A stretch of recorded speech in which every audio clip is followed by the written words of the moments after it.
Alright, there are two horror movies that have come out this year where people either absolutely love it or they absolutely hate it.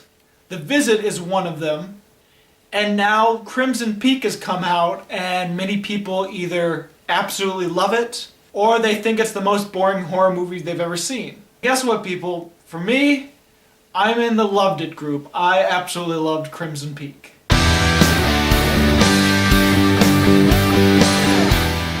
Crimson Peak is the newest horror movie that Guillermo del Toro actually directed. He has written and produced a lot of horror movies. The last horror movie he's directed was pretty much Pan's Labyrinth, which is dark fantasy, unless you count Hellboy, which is comic book horror, sort of. Yeah, that's the last horror movie that he's directed, so it's a nice return that he's directing Crimson Peak. So what exactly is Crimson Peak about? Well, it's about this young woman played by Mia. I am not going to be able to pronounce his last name. And she wants to be an author. She wants to write a story where a ghost is in it, actually. I think she wants to make a Gothic type story like Edgar Allan Poe.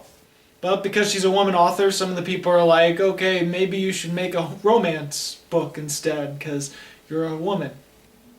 But anyway, long story short, she ends up meeting Tom Hiddleston, who lives in a big mansion in Europe where a lot of clay can be mined up. He also still lives with his sister, who is played by Jessica Chastain. And Mia falls in love with Tom Hiddleston, and they run away together. Well, it turns out there's a lot of deep, dark secrets within the mansion, and a lot of secrets that Jessica Chastain and Tom Hiddleston are keeping from Mia. There's mystery, there's suspense, there's ghosts, and it seems as though that Mia is put herself in a very dangerous position. Now, I really enjoyed the whole experience of Crimson Peak. There is a lot of complaints with other people that they went into the movie thinking it's going to be completely different from what it really is, and so they ended up getting disappointed, and if that's the case, then blame marketing, don't blame the movie. This is not a strictly horror film. The best way to describe Crimson Peak's genre is Gothic romance. Yes, there are horror elements, there are ghost elements, but that's part of the Gothic genre. And yes, it is just as much a romance as it is a very Gothic movie. If you go into the movie expecting that, you'll get just that, and you will enjoy it. I enjoyed it. Okay, I think it's safe to say that the best thing about this movie is that it's visually stunning. Just looking at the set design, the costumes, the colors, the camera work, it's all masterful work. This movie looks like a work of art. The house itself is a character of its own which you want to expect from a haunted house movie or any Gothic movie. The house itself also reminded me of an Edgar Allan Poe story, The Fall of the House of Usher. It felt like a crumbling ruin. It was old. It was slowly sinking into the clay. Red clay would seep out of the walls, and everything about this house was Gothic, and it felt like it told a story. It was full of creepy and unsettling atmosphere. And yes, it might seem weird that the ghosts are CGI, especially coming from a guy that has used a lot of practical effects. But this really didn't bug me, and I think it especially didn't bug me because they were full of clay.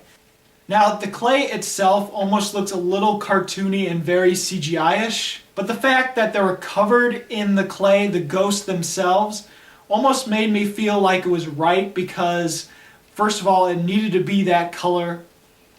It made sense why they would be part of clay-like texture, and the reason why it didn't look as cartoony for me is because I knew that the clay itself was cartoony to begin with, and so them having the clay would automatically make them feel like that a little.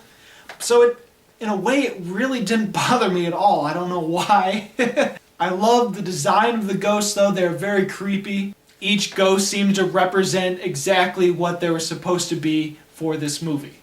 The ghosts in Crimson Peak also had a lot of deformity to them, but mainly because it felt like their deaths were very violent. It didn't feel as gimmicky or just weird as Mama did, but then again, Mama's problem is probably because they showed too much of the ghost too soon.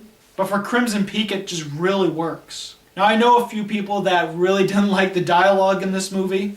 For me, it was a little jarring at the beginning because it's very old sort of period speech. But as the movie progressed, it made more and more sense, and I just got over it. I felt the dialogue fit well with the period and what this movie was going for. I thought all three of the actors were really great in this movie, and they all had their time where they could shine. I also thought Charlie Hunnam was really good, the guy from Pacific Rim. I thought he was good in this film. He plays a doctor in this film. But I think the one that shines the most and the brightest is Jessica Chastain. Sure, she plays your typical crazy yet cold-hearted person, but she does it really well. I also like that all three of the main characters in the house all have a character arc. They're all rounded characters, because one thing that a teacher of mine told me about how to tell between a flat and a round character is you gotta look at change. If the character has a change in the movie or book or any source of media, if they've gone through a change, then they're a complex or a round character. Either have to have a change in the movie or have the opportunity for a change and decide not to change. Tom Hiddleston's character is probably the most obvious character arc. Mia, our main girl, is more of along the lines of a character arc of a typical horror movie girl. It's more along how they change because they have to survive a terrible, truly traumatic event. I thought the romance in the film was actually handled quite well. Sure, there are times where it gets a little cheesy and a little more comical because it's typical of romance. But nonetheless, I felt that the romance between Tom Hiddleston and Mia was believable.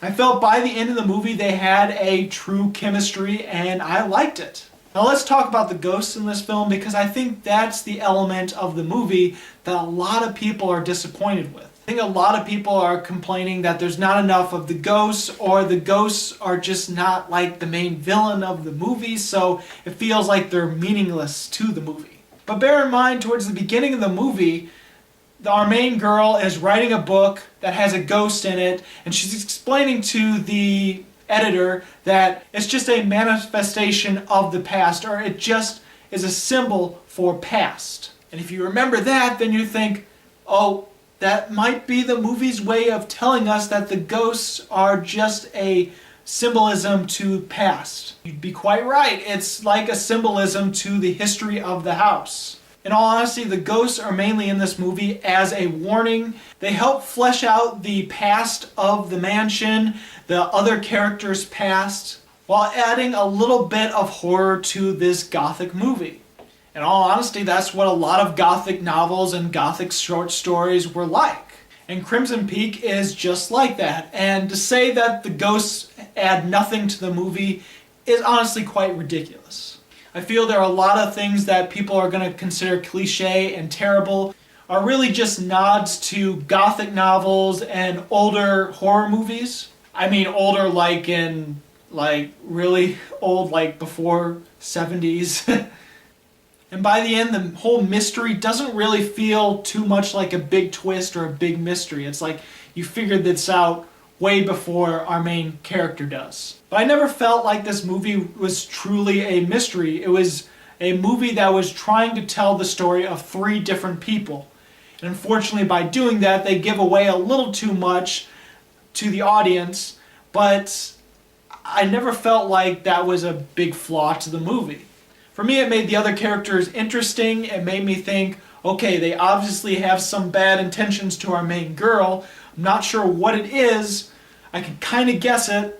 Also, it makes you feel like the evidence she finds makes the ghost a little bit more meaningless, but in all honesty, for me, it didn't make the ghost meaningless because it made it feel like, okay, maybe she's just thinking that she's just seeing things because she's the only one that has been seeing these ghosts, and so maybe it makes her a little worried that, okay, could this be true? Could this not be? And then the evidence just confirms what she suspected with the ghosts. Listen, I can understand why some people don't like Crimson Peak. It's not a movie for everyone. I can understand some things that they might not like about it, But for me, I had no issues with these things whatsoever. So in all honesty, Crimson Peak for me is 5 stars. I think it's a wonderfully great movie. It reminds me of Edgar Allan Poe, other Gothic novels, and it just feels like it's a great catering to my own tastes in movies. And so for me, everything just seemed to work out really well.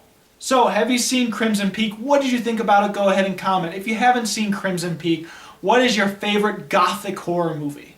And as always, this is Bruce Gifford, and this was Just My Opinion.